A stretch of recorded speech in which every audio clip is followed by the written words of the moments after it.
Practical, practical based on capital budgeting है। चलो क्या बोल रहा है, Avani products limited wants to introduce a new product, ये न्यू प्रोडक्ट इंट्रोड्यूस करना चाहता है। Will estimated sales life cycle of 5 years, estimated जो एस्टिमेटेड सेल्स लाइफ साइकिल है दैट इज व्हाट 5 years।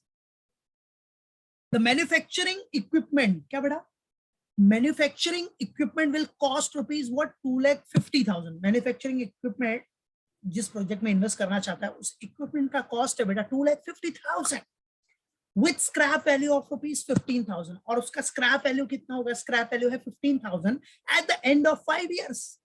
ठीक है, तो 5 years के बाद you will get the scrap value, okay no problem. The working capital requirement is rupees 20,000। अभी देखो fix capital तो जो आपका है इक्विपमेंट के लिए वो चाहिए आपको 2,50,000 plus you need working capital also. Working capital requirement is there that is 20,000। मतलब आपका पूरा इन्वेस्टमेंट कितना जाएगा टोटल 2,50,000 फिक्स कैपिटल के लिए प्लस 20,000 आपका वर्किंग के लिए, वर्किंग कैपिटल के लिए। ठीक है, so total investment will be what, total investment will be 2,70,000। तो आपका cash outflow will be 2,70,000। Yes और नो, ये समझा कि, ये समझा कि नहीं भाई। अब 2,50,000 प्लस वर्किंग कैपिटल 20, सो 270 का आपका आउटफ्लो होगा कि नहीं, कैश आउटफ्लो। करेक्ट, क्लियर है ये, ओके बराबर। 250 का फिक्स कैपिटल और 20 का वर्किंग, तो दोनों आपको चाहिए ना इन्वेस्टमेंट करने के लिए। तो 250 प्लस 20 कितना हुआ, 270 हुआ कि नहीं हुआ, बोलो समझा कि नहीं समझा। ये पहला स्टार्टिंग, चैट बॉक्स में देख रहा हूं मैं, नहीं समझा तो मैसेज करना। ओके चलो, clear clear clear, okay. So which will be realised after 5 years, जो भाई रियलाइज होगा means the working capital requirement is 20,000 which will be realized after 5 years. Okay, the annual cash inflow, जो annual cash inflow and PV factor है at the rate of 10% are given as follows। 5 years का net cash flows भी दिया आपने को, net cash flows is given, PV factor is given, तो PV factor आपको दिया ही है। The depreciation to be charged under SLM, depreciation कौन से मेथड में चार्ज होने वाला है, SLM, स्ट्रेट लाइन मेथड। ठीक है, टैक्स एप्लीकेबल है 40%, टैक्स रेट एप्लीकेबल है बेटा 40% का टैक्स रेट है, याद रखो। Evaluate the proposal under various alternatives, अब आपको इवेलुएट करना है प्रपोजल अंडर वेरियस अल्टरनेटिव्स। ठीक है, तो अल्टरनेटिव्स में मतलब हम लोग जो जो मेन है वो कैलकुलेट करेंगे, बराबर है। और इसमें आपको एक प्रैक्टिस दे रहा हूं मैं, IRR वाला, ये जो IRR किया ना, तो 10% से तो आप करोगे मेरे साथ, खाली 12% हायर रेट आपको लेना है, 12%। ठीक है, 12% हायर रेट से जैसा अभी जस्ट लास्ट समय किया वैसे ही स्टेटमेंट ऑफ कैश इन्फ्लो बना लो और फिर फॉर्मूला यूज करके खत्म करो। लोअर रेट आपका 10% है, हायर रेट 12% है, उसके बेसिस पे IRR निकालना, वो प्रैक्टिस में। बाकी जो मेन है वो अभी मेरे साथ करना है, आ जाओ। So let's begin with practical solution, आ जाओ। ये क्वेश्चन में याद रखना, बोल रहा है डेप्रिसिएशन टू बी चार्ज, मतलब अभी डेप्रिसिएशन चार्ज हुआ नहीं है, चार्ज करना है under SLM। Solving this sum directly solution, Avani products limited company name है। पहले तो इनिशियल इन्वेस्टमेंट जो कैश आउटफ्लो है ना वो कैलकुलेट करना, आ जाओ। So your initial investment, initial investment is equal to what. अब ये इनिशियल इन्वेस्टमेंट में क्या दे, देखो fix capital is also there and plus working capital is also there. So fix capital जो इक्विपमेंट के लिए आप इन्वेस्ट कर रहे हो, प्लस जो भी इनिशियली आपको वर्किंग कैपिटल चाहिए था वो भी दिया आपको, फिक्स प्लस वर्किंग कैपिटल। तो कैश आउटफ्लो आपका कितना होगा भाई, fix capital is what 2,50,000 and working capital is given that is 20,000. So the total is what 2,70,000. So this is what initial investment जो कि आपका कैश आउटफ्लो का काम कर रहा है बेटा, बराबर है। अब अपने को बनाना है बेटा कैलकुलेशन ऑफ कैश इनफ्लो, बराबर है, cash inflow, statement of cash inflow बनाना है अपने। चलो तो स्टेटमेंट ऑफ कैश इनफ्लो थोड़ा बड़ा होगा इसका बेटा, आ जाओ नेक्स्ट पेज पे बना रहा हूं मैं। Now statement of what cash inflow, right है। और पी फैक्टर के बेसिस पे है, पी फैक्टर अपना कितना है इसमें, वही सेम है ना। पी फैक्टर देखो 10% ही है, बराबर है 10%, कैन सी हियर 10% के बेसिस पे बेटा, ठीक है। चलो, तो statement of cash inflow eight the rate of 10% के बेसिस पे बना रहे हो, एट द रेट ऑफ 10%। और सुनो इधर बोला है कि आपको कैलकुलेट करना है, तो भाई आप वेरियस प्रपोजल मतलब पेबैक के हिसाब से भी निकालेंगे हम लोग, payback period, discounted payback period के हिसाब से भी निकालेंगे। आपको एग्जाम में दिया रहेगा कौन सा निकालना है, फिलहाल याद रखो। पेबैक निकालेंगे, पेबैक मतलब पेबैक पीरियड निकालना है अपने को। पेबैक पीरियड में traditional as well as discounted दोनों कैलकुलेट करेंगे, एनपीवी और प्रॉफिटेबिलिटी इंडेक्स, ठीक है। तो चलो अब उसके लिए फॉर्मेट बना लेते बेटा।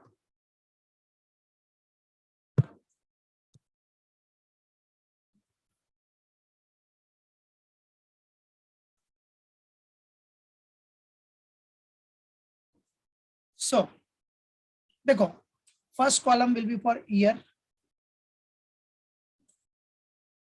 फिर आपका क्वेश्चन में दिया क्या है देख लो जरा। सी अभी क्वेश्चन में आपको ये जो प्रॉफिट दिया ना, नेट कैश फ्लोज, ये जो नेट कैश फ्लोज है, डेप्रिसिएशन टू बी चार्ज बोला है अंडर एसएलएम। तो मतलब अभी आपको डेप्रिसिएशन माइनस करना है, इसमें डेप्रिसिएशन माइनस हुआ नहीं है, बराबर। और टैक्स एप्लीकेबल है 40%। व्हाट डज इट मीन कि ये जो प्रॉफिट है ना बेटा, इधर जो आपको नेट कैश फ्लो दिया है वो profit before depreciation and tax है, before depreciation and tax, tax applicable होगा 40%, ठीक है। मतलब ये क्या हो गया, ये जो नेट कैश फ्लोज है that is what before depreciation and tax. अभी जैसे इधर ब्रैकेट में दिया है कि प्रॉफिट बिफोर डेप्रिसिएशन, ठीक है, बिफोर डेप्रिसिएशन, तो एग्जाम में भी मेंशन किया रहेगा, no need to worry. But याद रखो depreciation to be charge under SLM है, टैक्स एप्लीकेबल है, मतलब ये जो नेट कैश फ्लो है वो क्या है बेटा, before depreciation and tax. Got it, clear है। डेप्रिसिएशन चार्ज हुआ नहीं है, टैक्स एप्लीकेबल होगा 40% के हिसाब से। मतलब ये जो आपको नेट कैश फ्लो है, ये जो प्रॉफिट है, that is what before depreciation and tax है। What is this, before depreciation and tax, समझा पहले इतना, क्लियर है। This is what before depreciation and tax, याद रखो, हाँ समझे कि नहीं। अब बिफोर डेप्रिसिएशन एंड टैक्स है, याद रखना, बिफोर डेप्रिसिएशन एंड टैक्स है, तो भाई स्टार्टिंग में बिफोर डेप्रिसिएशन टैक्स करना पड़ेगा, फिर आपको डेप्रिसिएशन माइनस करना पड़ेगा, तो बिफोर टैक्स मिलेगा। वो स्टेप पूरा फॉलो करना है, तो आ जाओ करते हैं हम लोग, लेट्स फॉलो इट। सो पहला तो आपका हो जाएगा ईयर, फिर हम लोग इधर ही बना देते हैं कि ये आपका हो गया profit before depreciation, DEP, profit before depreciation and tax, ठीक है। Profit before depreciation and tax के लिए हो गया, फिर हम लोग डेप्रिसिएशन माइनस करेंगे। अब ये आप ऐसे भी बना सकते हो और वर्टिकल में भी बना सकते हो, आपके ऊपर डिपेंड है, कोई टेंशन नहीं। तो डेप्रिसिएशन भी हो गया, डेप्रिसिएशन माइनस करने के बाद अपने को मिलेगा NPBT, net profit before tax. फिर आपको टैक्स माइनस करना पड़ेगा, टैक्स का कॉलम आ जाएगा। फिर आपको मिलेगा NPAT, net profit after tax, net profit after tax मिल जाएगा। फिर उसमें डेप्रिसिएशन ऐड बैक करोगे तो आपको क्या मिलेगा, कैश इनफ्लो। सो इधर आपका ऐड बैक डेप्रिसिएशन, काफी सारे कॉलम्स रहेंगे इधर। ऐड बैक करोगे आप depreciation, so you will get what, your cash inflow. Depreciation add back किया तो आपको मिल जाएगा कैश इनफ्लो। चलो, कैश इनफ्लो मिलने के बाद पीवी फैक्टर, पीवी फैक्टर आपका 10% है, पीवी फैक्टर ले लोगे। पीवी फैक्टर के बेसिस पे आप present value of cash inflow निकाल लोगे, बराबर है क्या, present value of cash inflow, right है कि नहीं। याद रखना पीवी फैक्टर आया, पीवी फैक्टर से आप क्या निकालोगे, present value of cash inflow. You will calculate what present value of cash inflow. और बेटा एक बार आपका present value of cash inflow आ गया ना, क्या present value of cash inflow आ गया, तो फिर आप फाइनली क्या निकाल सकते हो, अपना क्यूमुलेटिव प्रेजेंट वैल्यू। क्या? Cumulative present value of cash inflow भी निकाल सकते हो। बराबर है? क्लियर? चलो सो आ जाओ। तो ये सब कॉलम्स है आपके, आ जाओ। So profit before depreciation and tax, फिर आपका क्या हो जाएगा इधर, लेस डेप्रिसिएशन माइनस डीपी मतलब डेप्रिसिएशन, तो ये माइनस करेगा तो एनपीबीटी आएगा, नेट प्रॉफिट बिफोर टैक्स। फिर टैक्स आपको माइनस करना है, tax minus tax at the rate कितना परसेंट है बेटा, वो 40% है, टैक्स 40% है। 40% टैक्स माइनस करेगा तो बेटा आपको मिल जाएगा NPAT, net profit after tax. फिर उसमें आपको एड बैक करना है depreciation,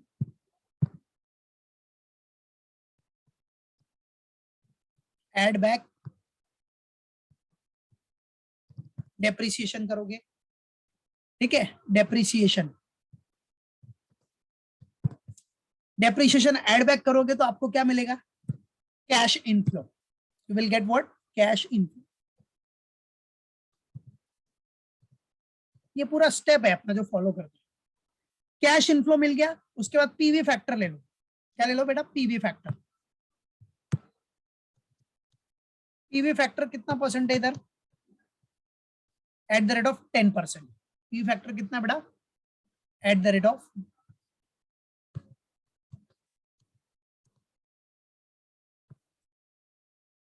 eight the rate of 10%, ठीक है। फिर आपका क्या बेटा, पीवी फैक्टर के बाद आ जाएगा present value of cash inflow. PV factor के बाद व्हाट, मल्टीप्लाई करेगा तो पीवी ऑफ कैश इनफ्लो मिलेगा। और फिर finally cumulative present value of cash inflow होगा, क्यूमुलेटिव निकालना है। Cumulative present value of cash inflow तो वैसे भी जरूरत नहीं निकालने का, वो तो टोटल आप कर सकते हो इधर, बराबर है, बट ठीक है निकालना है तो निकाल लो, कोई इशू नहीं, ठीक है। Cumulative present value of cash inflow, बराबर है, cumulative present value of cash inflow. वैसे इसकी जरूरत तो है नहीं, क्योंकि present value of cash inflow तो आपको डायरेक्टली मिल जाता है। जो पीवी ऑफ कैश इनफ्लो है ना बेटा, वो आपको डायरेक्टली मिल जाता है, याद रखो। वो टोटल करोगे तो डायरेक्टली आपको क्यूमुलेटिव लास्ट में मिल जाएगा, उसी का यूज है कि नहीं, बराबर। चलो तो ये आपका इधर cumulative present value of cash inflow आ गया बेटा इधर, गॉट इट। चलो डन। अभी 5 इयर्स है अपने पास, वी हैव 5 इयर्स। चलो so first year, second year, third year, fourth year, fifth year, 5 years are there. चलो first year, second year,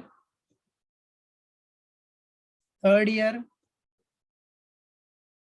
fourth year,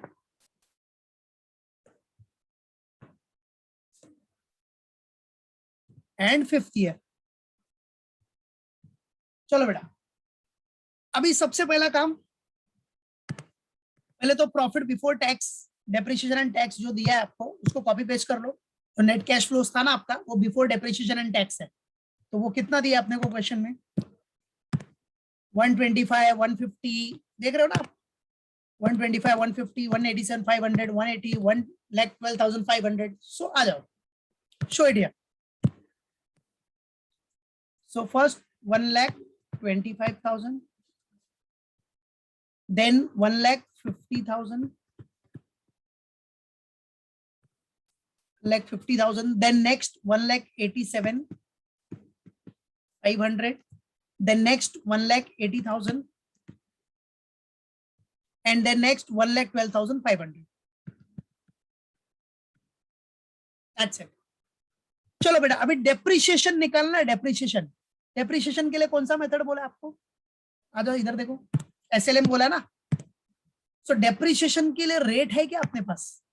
जरा चेक कर लो, रेट दिया है क्या? रेट तो किधर दिया ही नहीं है। सो डेप्रिसिएशन कैसे निकालोगे आप भाई? डेप्रिसिएशन अगर रेट नहीं दिया है तो क्या करोगे आप? वही नॉर्मल फॉर्मूला, बराबर है। तो चलो अभी देखो बेटा, डेप्रिसिएशन किसके ऊपर निकलता है? नॉर्मल सी बात है, फिक्स एसेट। तो फिक्स एसेट में इक्विपमेंट है 2,50,000। फॉर्मूला क्या है? Depreciation per annum is equal to original cost minus scrap value अपना एस्टिमेटेड लाइफ। ओरिजिनल कॉस्ट 2,50,000 है, एस्टिमेटेड वैल्यू है, मतलब स्क्रैप वैल्यू आपकी 15,000 है, तो minus scrap value upon estimated life आपके 5 इयर्स है। तो वो कैलकुलेट करके डेप्रिसिएशन पर एनम निकाल लो, अगर परसेंटेज नहीं दिया है तो चलो आ जाओ, इसका वर्किंग नोट कर लेते हैं हम लोग, सिंपल सा वर्किंग नोट नंबर 1। ठीक है, working note number 1, calculation of depreciation. Calculation of what बेटा? डेप्रिसिएशन। तो आ जाओ, कैलकुलेशन ऑफ डेप्रिसिएशन कैसे करना है? Simple, depreciation per annum is equal to what? भाई original cost minus scrap value upon estimated life, upon what? Estimated life of an asset. Estimated life of an asset. चलो अभी original cost आपको कितना है? वो फिक्स एसेट का original cost है बेटा 2,50,000 माइनस स्क्रैप वैल्यू कितनी है? 15। Scrap value is what? 15,000 और एस्टिमेटेड लाइफ है आपकी 5 years divide by 5। So 2,50,000 minus 15, that is what? 2,35,000 divided by 5। चलो तो कितना आ रहा है? 2,35,000 डिवाइड बाय 5 कितना आ गया? Depreciation per annum is what? 47,000 per annum. That's it. So this is what your depreciation, 47,000 per annum. Clear? समझा बेटा? नॉर्मल परसेंटेज नहीं दिया तो अपने को ये फॉर्मूला यूज करने का। That's it. ओके, आ गया 47,000 पर annum। चलो अभी ये आने के बाद बस इधर शो कर दो 47। सो एसएलए में तो एवरी ईयर डेप्रिसिएशन आपका सेम रहेगा 47, 47, 47, 47 एंड 47। चलो अब नेट प्रॉफिट बिफोर टैक्स कितना आ जाएगा बेटा? प्लस कर लो, 125 प्लस 47 कितना हो गया? 125 प्लस 47,000 हो गया। सॉरी डेप्रिसिएशन है तो माइनस करना है। सो प्रॉफिट बिफोर टैक्स माइनस, देखो profit before depreciation and tax में से डेप्रिसिएशन माइनस करो, 125 माइनस 47 कितना आ रहा है? 78,000। 150 minus 47, 1,03,000। Then 187, 500 minus 47,000, 1,40,500। Then next 1,80 minus 47, 1,33,000। Then 1,12,500 minus 47, 65,500। Yes, very good. चलो बेटा, वेल डन। चलो अभी बेटा टैक्स 40% के हिसाब से टैक्स निकालना है आपको, तो चलो निकाल लेते ना। 78,000 का 40% कितना होता है? 31,200। अब सबका 40% निकाल लो, जितना भी प्रॉफिट है आपका बिफोर टैक्स का उसका 40%। 1,03,000 का 40%, 41,200। देन 1,40,500 का 40%, 56,200। देन 1,33,000 का 40% कितना आ रहा है? 53,200। देन 65,500 का 40% विल बी 26,200। That's it. बराबर आ गया? चलो अभी एनपीएटी आ जाओ। नाउ फॉर एनपीएटी के लिए क्या करना है अपने को, माइनस कर दो 78 माइनस 31 200 कितना आ रहा है 46 800, उसके बाद 61 1,03,000 minus 41 200 that is 61 800, then 84,300, then आपका 79 800, then 65 500 minus 26 200 that is 39 300, that's it, बराबर है बेटा 39 300। चलो अभी कैश इनफ्लो निकालना है तो क्या करना पड़ेगा अपने को, डेप्रीशिएशन ऐड बैक करना पड़ेगा। डेप्रीशिएशन ऐड बैक, जो डेप्रीशिएशन दिख रहा है इधर वो पूरा ऐड बैक कर लो फटाफट। 47 47,000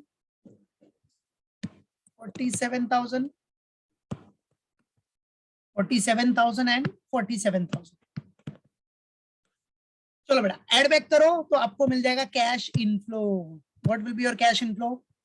अभी net profit after tax plus depreciation दोनों को प्लस करो तो इनफ्लो कितना मिल गया 46,800 plus 47,000 will come 93,800, yes or no? That will be 93,800. Second one 1,08,800. Third one 1,31,300. Next one 1,26,800. उसके बाद 86,300, that's it, बराबर। और पीवी फैक्टर देखो, PV factor is given already 0.0, देखो 0.909 पीवी फैक्टर आप देख सकते हो ना बड़े इधर, इट इज गिवन 0.909 0.826 0.751 वो सब दिखा दो पीवी फैक्टर। सो पीवी फैक्टर आपको दिया है बेटा दैट इज 0.909, देन 0.826, देन आपका 0.751, देन 0.683 आ गया एंड 0.621 what बेटा 621, ओके क्लियर है 0.621। और याद रखो 5th ईयर में जो लास्ट ईयर है, लास्ट ईयर उसमें आपको कैश इनफ्लो और मिलेगा। कैसे मिलेगा कैश इनफ्लो, कैसे मिलेगा? देखो लास्ट ईयर में आपको कैश इनफ्लो कैसे मिलेगा बेटा, ध्यान देना, क्योंकि लास्ट ईयर में 5th ईयर में ही आपको इधर एड बैक करना है scrap value. Scrap value 5th year में बेचोगे तो कैश आएगा अपने पास, तो स्क्रैप वैल्यू आ जाएगी, स्क्रैप वैल्यू से कैश आ जाएगा। स्क्रैप वैल्यू से कितना कैश आएगा अपने पास 15,000, तो इधर दिखाने का ऐसा 15,000 स्क्रैप वैल्यू से मिल जाएगा पैसा, बराबर। फिर आप देखो क्वेश्चन में क्या दिया, वर्किंग कैपिटल जो है ना, वर्किंग कैपिटल सी working capital requirement is 20,000 which will be realised after 5 years। तो लास्ट ईयर में आपको वर्किंग कैपिटल से भी पैसा आएगा, तो प्लस वर्किंग कैपिटल से भी मिलेगा आपको, वर्किंग कैपिटल, जो वर्किंग कैपिटल है ना वो भी आप रियलाइज कर रहे हो।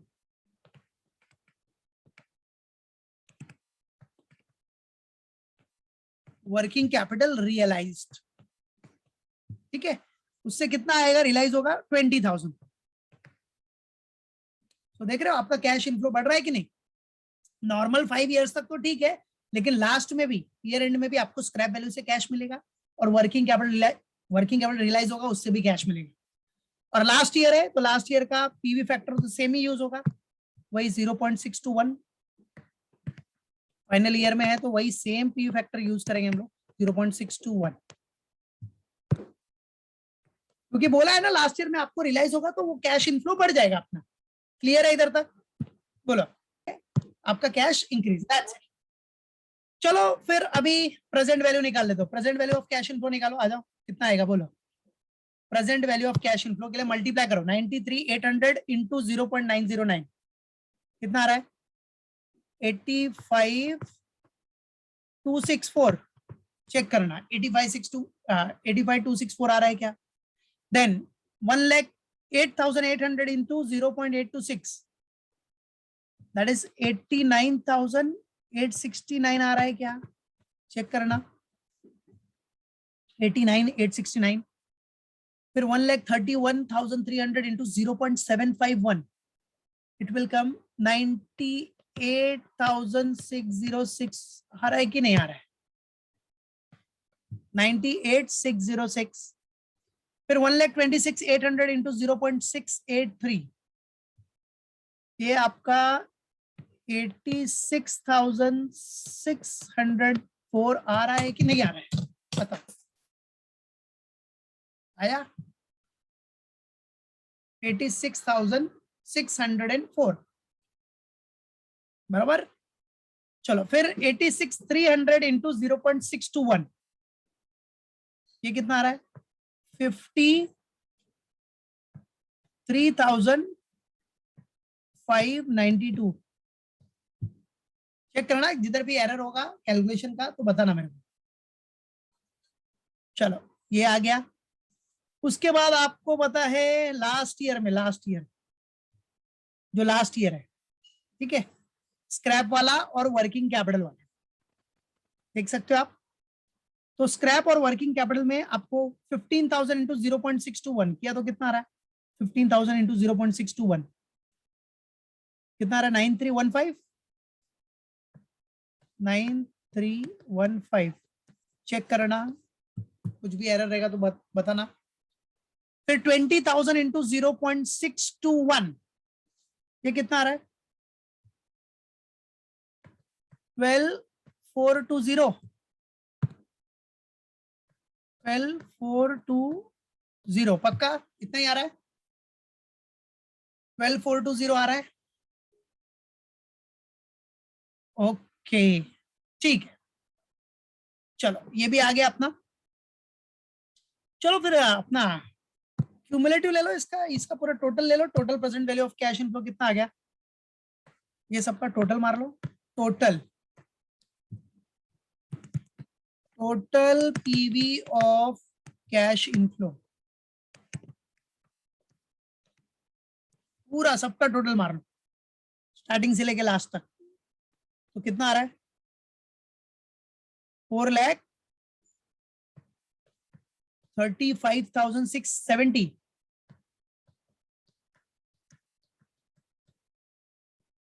ओके 4,35,670। चेक कर लो, हाँ इधर भी एरर हो कैलकुलेशन का तो बताओ।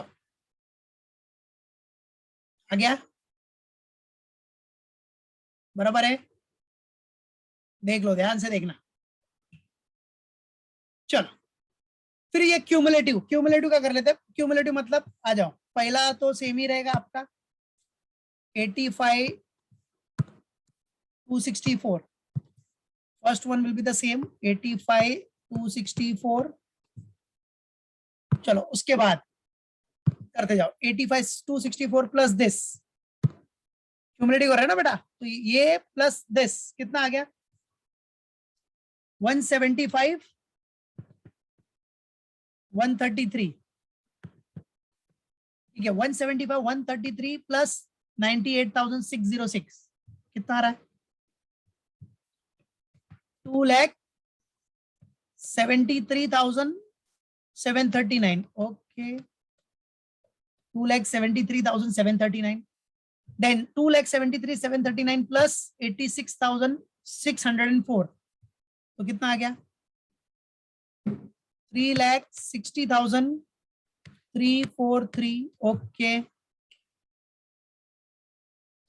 चलो ठीक है।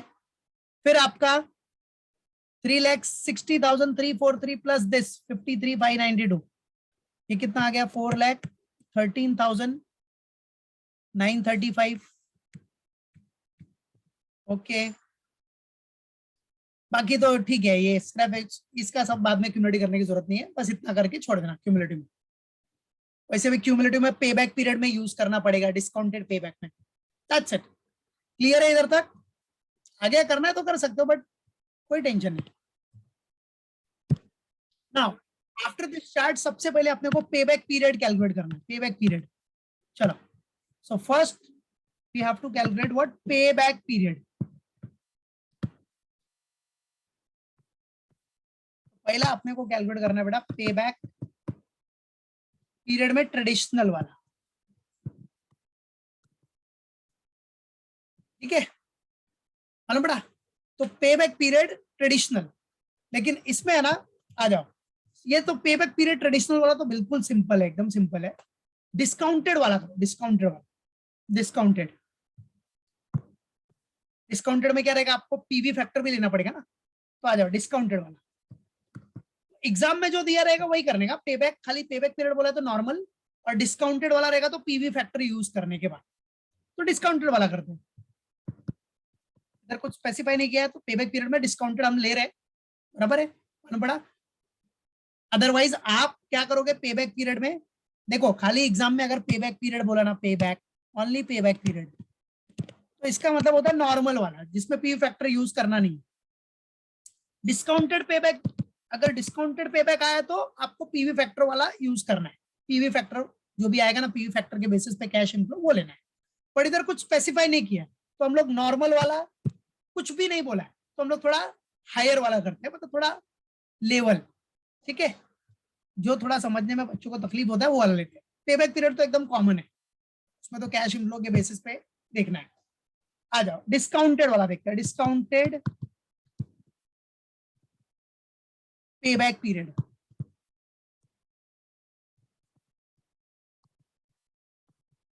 बेटा फॉर्मूला आपको पता ही है, फॉर्मूला क्या है डिस्काउंटेड पे बैक पीरियड के लिए? भाई पीबीपी फॉल्स आफ्टर ईयर की जगह पे क्या हो जाता है, सिर्फ discounted PBP, discounted PBP falls after year, discounted PBP falls after year plus what required amount, कितना अमाउंट रिक्वायर्ड है, plus required amount divided by what, divided by what, annual cash inflow next to annual cash inflow। जो formula देखा है वही same formula है। देखो normal formula जो पे बैक पीरियड निकालते हैं उसका भी फॉर्मूला यही है, सिर्फ डिस्काउंटेड वर्ड नहीं होता उसमें। डिस्काउंटेड में डिस्काउंटेड वर्ड आ जाएगा बस, annual cash inflow next to what, PBP falls year.